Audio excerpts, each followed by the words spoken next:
All right, good morning. Welcome in for another Friday Safety Focus of the Week. It is Friday the 13th. So for all you superstitious people out there today, let's really focus in and not let anything happen on Friday the 13th.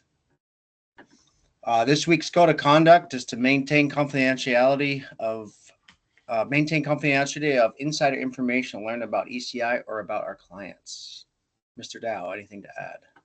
Yeah, use code item 11 combined with this one. Restraint, discretion, and integrity would be a good one to use when thinking about this one. Think before you say it. Yep. Some contracts that you have to sign, right, have a lot to do with this one too. Different bases.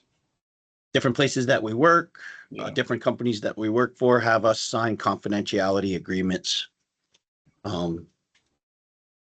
Especially if we're working at like inside a plant, or when we used to work in IBM in the old days, they used to always make us tell us that we weren't allowed to talk about the things we saw in there related to their processes and things like that.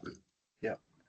It's also a good one to think about when you guys start working with us on bids and things with, just confidential information on bid numbers and stuff like that. Just use common sense. Yeah. It doesn't need to be spread around. It's probably not appropriate.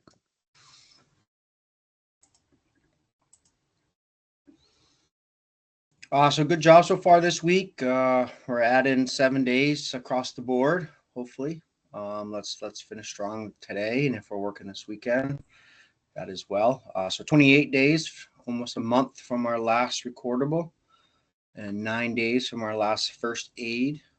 8 days from the last vehicle. However, this week we did get into some overhead communication lines, which is a little scary because it can lead to what's above those is power, and those can get very deadly. So I wanted to kind of highlight, we had two encounters this week where we dropped some telephone cables from poles. However, those could also lead to overhead power because sometimes those poles can snap when we're stretching these comm lines, either with equipment or our dump bodies. So we're going to kind of highlight our overhead clearance kind of best practices today, and hopefully we can go the rest of the construction season without getting tangled in some of these wires. So about one in every 10 deaths in the construction site are from electrocution, and the majority of these deaths are from contacting overhead power or dropping power lines. So overhead power lines are typically non-insulated. Any coverings are generally only for weather protection or for sight. It's very hard to sometimes see those. So when you see those orange or yellow caps, it's mostly just for visual. It doesn't really give you much insulation protection. So if a power line is struck when operating a vehicle or equipment, the safest thing to do for the operator is to main in the cab. All right. So if the piece of equipment does get engulfed in flame and is on fire, then that's when it is a flight, and you need to make sure that you're jumping away without touching the vehicle or the piece of equipment, because the piece of equipment is energized, and every bystander and anybody on the ground needs to stay away from the equipment as well, because you got that touch potential, and then what they also call is the touch potential to then the step potential. So it's best to kind of shuffle your feet close together so there isn't that distance, the distance that it could arc from one grid to the other through yourself. So they say to either hop or shuffle your feet away from that piece of equipment, but don't touch the piece of equipment if it becomes energized. So make sure we're looking up, and that's kind of the big takeaway from today is our job sites are very 3-4 dimensional. A lot of times we're focused at ground level. We're mostly subsurface work, but it's this week the overhead really got us pretty good with dropping those two telephone lines. So make sure we're looking up. Tom and myself, when we're visiting sites, we're going to really emphasis putting up some administrative controls such as signage to identify those areas so that, you know, a big sign saying overhead. We got a low wire here. We'll be careful overhead so we don't forget when we're getting changing in elevation of the road conditions. Things like that can surprise us when you're, say, you're dumping stone in one area and you're dragging forward and everything's fine, but then as those piles get bigger and you're moving closer and closer, sometimes if you don't lower that bed before you're moving, you can get into some of these conditions. So it's always evolving, always changing, and we always got to stay focused on the task at hand and the potential risks that we have out there. So one regulation that we must follow at all times is the clearance of overhead of power lines.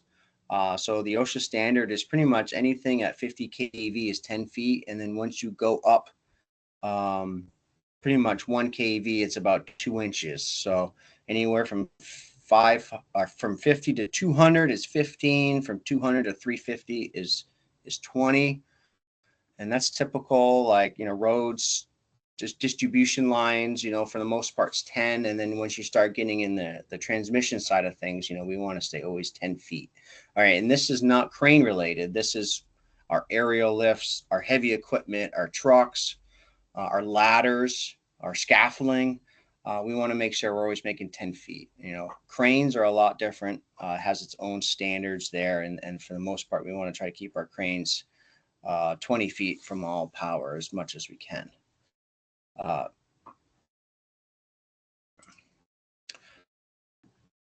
So again, we want to try to do our best pre-planning. When we do have these environments, we should have a plan in place of how we're going to work around this overhead potential. Isolation is the best means of method through our hierarchy of controls. We want to try to isolate as much as we can. If we need to bridge that gap, we need to get permission from the utility owner themselves. A lot of times GMP or Valco, they're usually working with us or either relocating our wires, putting visual administrative controls through like visual barriers to help us. And then if we have to ground out the piece of equipment because say we're working in a live substation or something like that, we'll do that. But biggest thing is we want to really raise the awareness when we're in and around these, and it might be a guessing game. We don't know exactly how close we are. We've actually had our surveyor teams come out and be able to really put a kind of a demarcation line for us on these job sites. Say if it's a water line underneath overhead distribution line, they've been able to kind of set up with pretty much a go no go line for the project of where we should be swinging, so we don't get an excavator arm contact with overhead power. So warnings and protections, again, you can use cones on the ground. We could use GPS equipment to kind of be able to make sure that we're staying outside those tolerance so we don't make contact. So know the layout of the site. Make sure we emphasize this on the morning JHA. If we do have a potential, throw it on there. Talk about it ahead of time. Talk with your operators. Ask for extra set of eyes with your crew members on the ground to making sure that we're working together as a team so we don't get tangled up or we don't make contact with an overhead power line. It's kind of what I had. That's kind of our best practices. Let's raise the right awareness and let's not get into these overhead communication and power lines, please. Anything to add, Mr. Dow? Or Tom? Yeah, you can work underneath these things for the whole day and then trying to pick up for the last few minutes of the day. Sometimes that's when we've swung into them before. It's hard. It's hard to keep your vigilance up sometimes. Yep. And so obviously injury and death are the worst case scenario, but even cable lines and stuff like that, those can be extremely expensive when we hit them. And it's also very time consuming for Matt and myself. We had one this week where contacted every utility in the area and nobody owns it, and the homeowner's still complaining they don't have any internet. So it's something to be mindful of. It's a bad image to portray to the public. So Yeah. Thank you, guys. Can you see my screen? We can.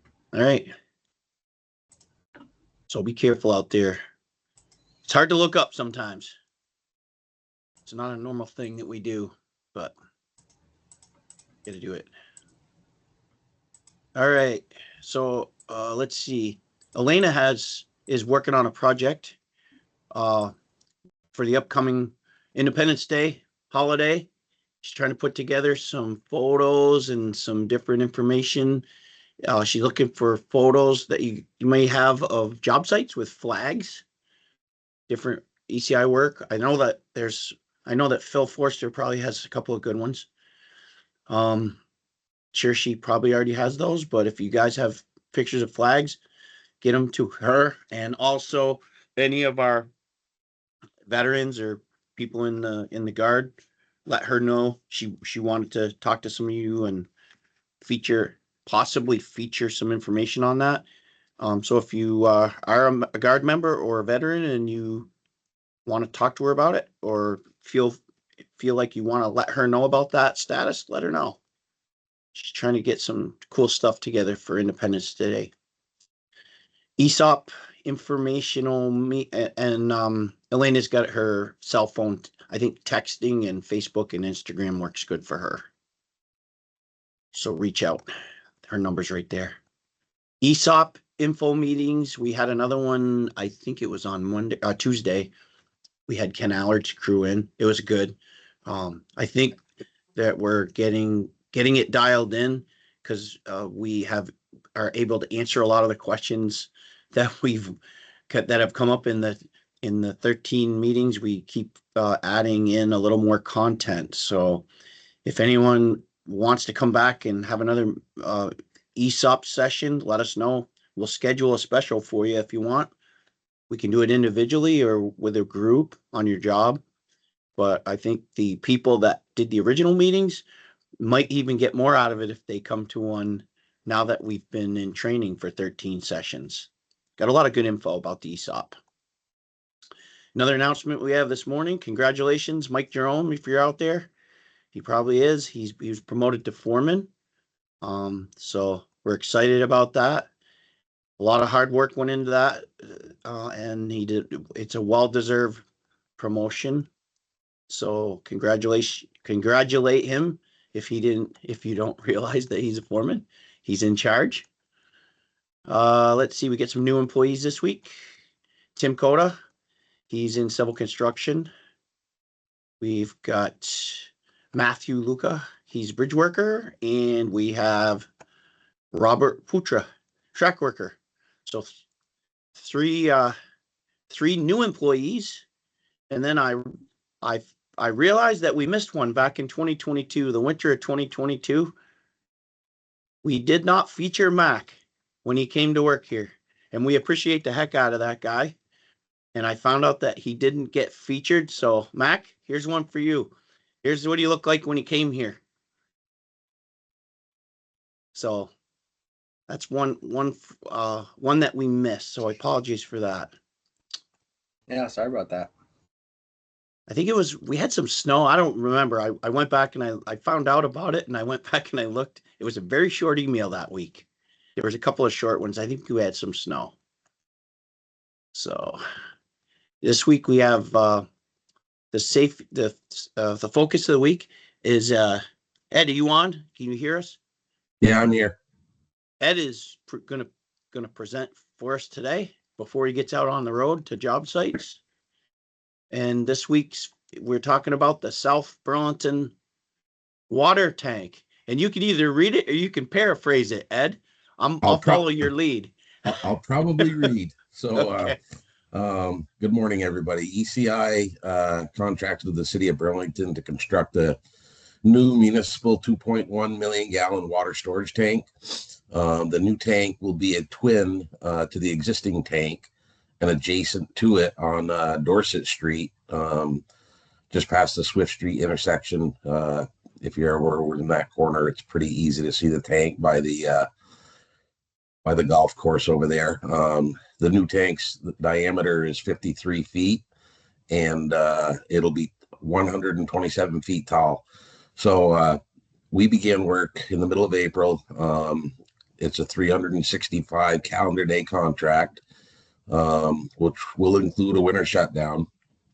ECI's work includes the installation of 380 feet of 16-inch ductile iron pipe, 60 feet of 8-inch ductile iron, as well as a fire hydrant and assortment of 16-inch butterfly valves and ductile iron elbows. 300 feet of the 16-inch pipe was installed in a common trench, which included 2 runs of 150 feet. So I just bring that up because when you'll see in the pictures why that is a project. So our concrete division was also involved in the project. They provided some elaborate, and that's putting it mildly, cast in place concrete thrust blocks and thrust walls. They'll also form and pour the 4.5 foot wide by 6 foot tall by 166 foot in circumference concrete ring wall, and that'll be used to support the steel tank. The major challenge in the project is that the entire site is in ledge, with minimal soil overburden, ranging from 6 inches to 2 feet, 2 foot depth. So we contracted with Capital Drilling and Blasting out of New Boston, New Hampshire, to perform the drilling and blasting and blast monitoring of the ledge. We were allowed to blast, which again, you'll see in the pictures what that entailed. So approximately we removed about 800 cubic yards of ledge, but that's like an understatement. That's essentially what we were paid for. We probably removed double that, if not more, due to overblast. And 600 yards of it was removed by blasting, and the other 200 yards removed by excavator mounted hydraulic hammer. So considering the extreme amount of ledge, over on ECI's crew has managed to maintain the schedule, which is kudos to Jeremy, Dean, and Charlie Fecto and their crew out there. So we're working towards getting Fisher Tank Company, who we contracted with out of South Carolina, to construct the welded steel tank. Fisher is scheduled to begin construction on July 8 and have the tank construction completed by the end of 2025. And then in the spring, we've contracted with Utility Service Company, Inc., out of Georgia for the tank priming and painting. This process will occur in the spring when weather allows. And once that is done, ECI will be tasked with filling the tank for testing and disinfecting the tank to prepare it for commissioning. Wow. So you can see here the flat plan. The existing tank is the upper one. The new tank we're building is the lower one. I put a couple of circles, red circles, on the plan sheet, just so you can think about that when we're looking at the pictures. All the valves and piping. Yeah, all the valves and piping. So that's what she's going to look like, huh? That's what she's going to look like when we're done. Just a huge cylinder. It's just a bunch of multi-plate steel plates welded together. So they're going to have, Fisher's probably going to have about 3 or 4 welders full time for a couple months to put this thing together. Holy cow. That's a lot of welding. I included some of your other parts of your plans in case you wanted to talk about them. Yeah, no, I mean, this is kind of showing some details of the inlet and outlet new 16-inch ductile coming in under the ring wall. It's encased in concrete coming up through the wall, right? Is that what it is? Yeah, it goes under the ring wall and behind it, and then up through the floor of the tank. Jeez. And we're right at that point today. That's what the boys are doing, putting those 90s in and setting the standpipes. Look at those anchor bolts. Yeah, this is a little detail of the ring wall that the concrete division will be building starting hopefully next week. Big bolts. So that's kind of where it sets, kind of looking north, I think. That is, yeah. That trench on the right is a trench we dug and to put in or relocate the gas service. Oh yeah. Which wasn't part of our contract, but the existing service went right through the middle of our trench, and so we decided it would be safer if we just relocated the thing. And Vermont Gas worked with us to get that done. You started out with an extra. Hey, buddy. Started out with an extra, right? Yeah. Here's some drill holes prepping to load the dynamite. This was we probably already had one shot or two shots, but this was the tank ring wall that they were blasting for. The ledge is like right on top of the ground there. Yeah. Here we are slinging some mats around. That's a lot of mat. Oh yeah. Jeez. This may have been one of the first shots right here. Yeah. Yeah. That thing swelled up quite a bit when it. Yeah. Well, of course, they did a great job. I mean, the rock we took out of there is going to be reusable in the future for us. So we've stockpiled it all, and they shattered it really well. Wow. I think that's probably Nick and yeah, Wilson in the excavator there slinging mats. So here we are starting the excavation for the ring wall tank, or the ring wall for the tank. Oh, I forgot there's a tower up there. That Yep. cellular tower right there. Yep.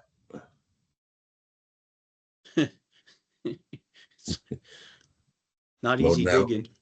Loading some more rock out. You guys. Here's we're getting down to subgrade here on the backside of the tank, and here we are. We backfilled up the subgrade for the ring wall as we were digging out ledge, so you can see there's not a lot left in the middle there, but no, that's all dense graded in there. Oh yeah, nice. Yeah. Here are the boys. Looks like we got most of the ledge out, and just getting the bottom ready here. Well, it's not a soft bottom. No. More rock. Holy cow! Yeah, so here's some of the pipe installation.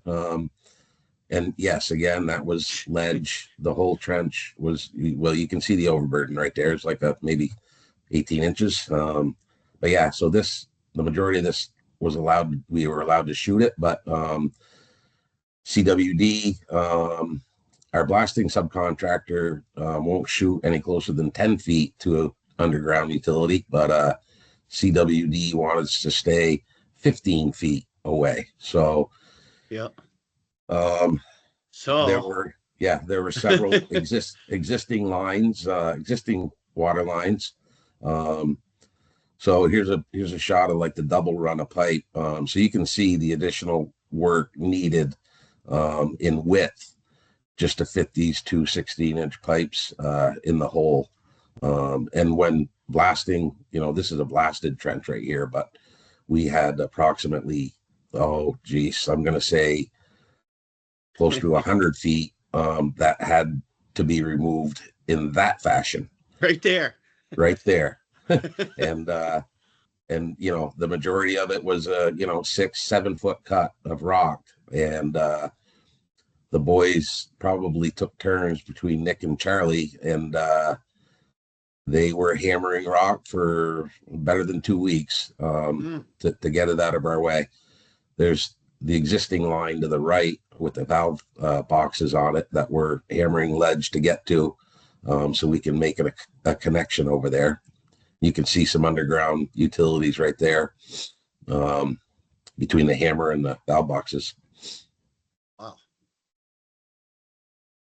And more of your double pipes that Yeah, we saw on the yeah. planes. Yeah, 16 inches, pretty good size stuff to put in. it is.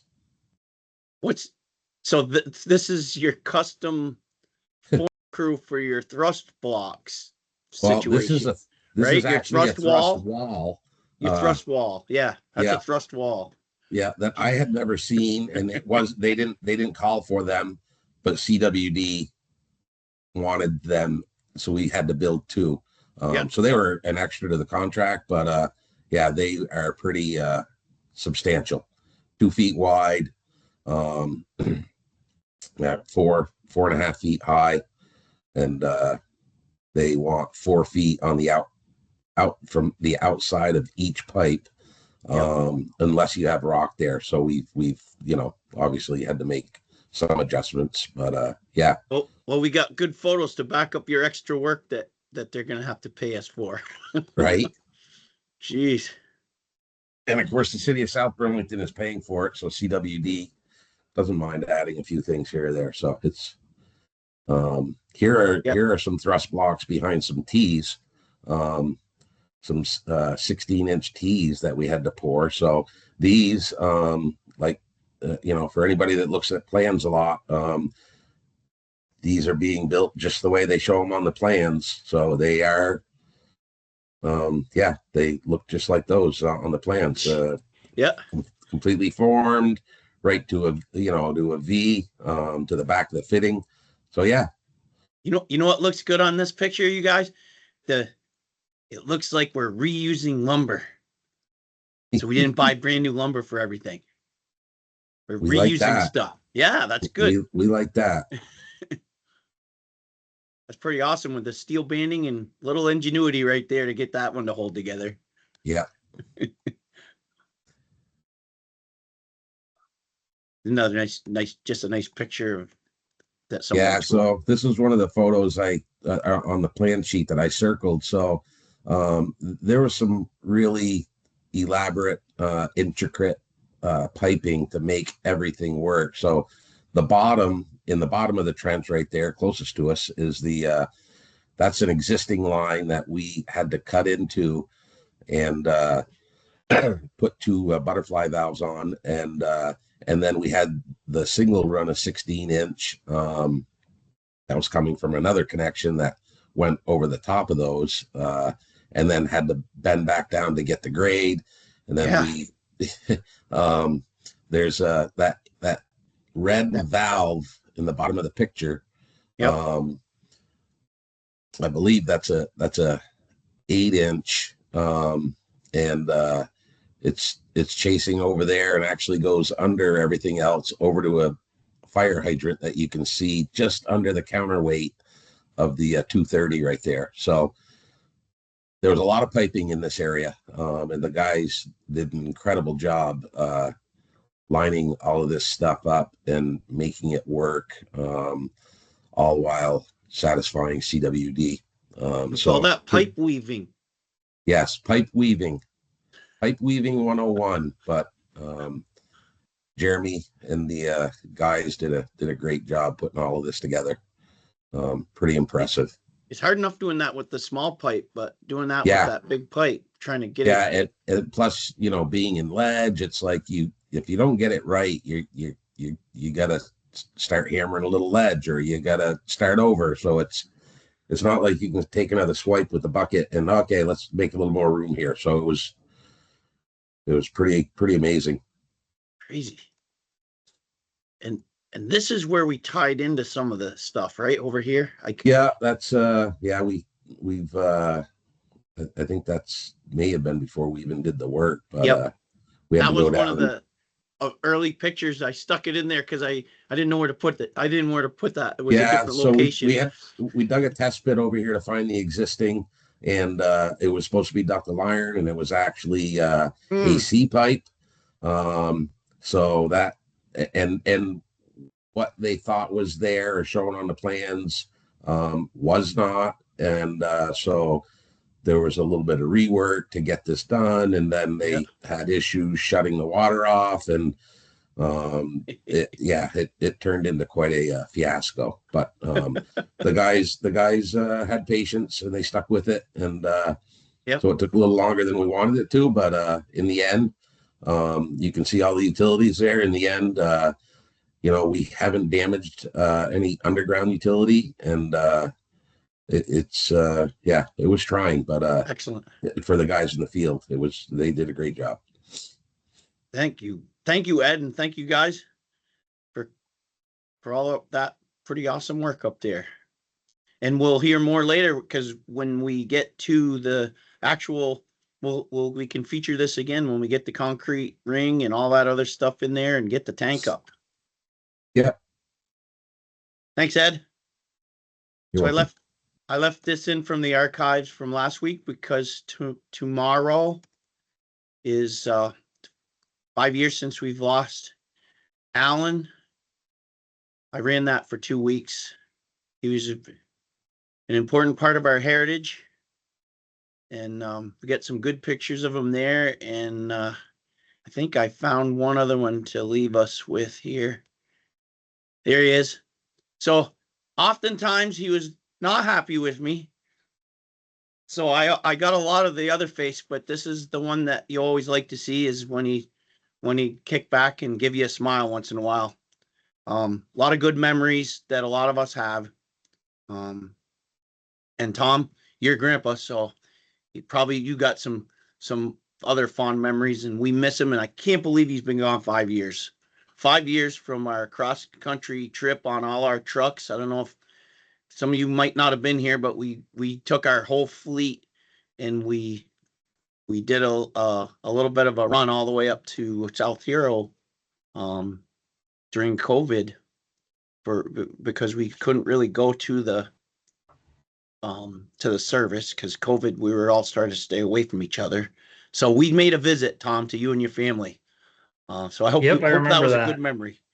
I was almost late to it, but I made it in time. So I'll leave it to you guys, but I'm thinking about Alan today, and especially tomorrow. I'll probably go up and sit on his bench and have an ice cream from the local store right there. So if you see me up there, Tom, that's why I'm there. I go there every year. I appreciate it, Ben. Okay, over to you. Yeah. All right. Go ahead, Tom. All right. Have a great day. Have a safe day. Enjoy your weekend. If you're watching a group setting, please send your attendance to Matt or myself. Yeah. Happy Father's Day to all the fathers out there on Sunday. Yep. Thanks, everybody. Have a good day. See ya. You too.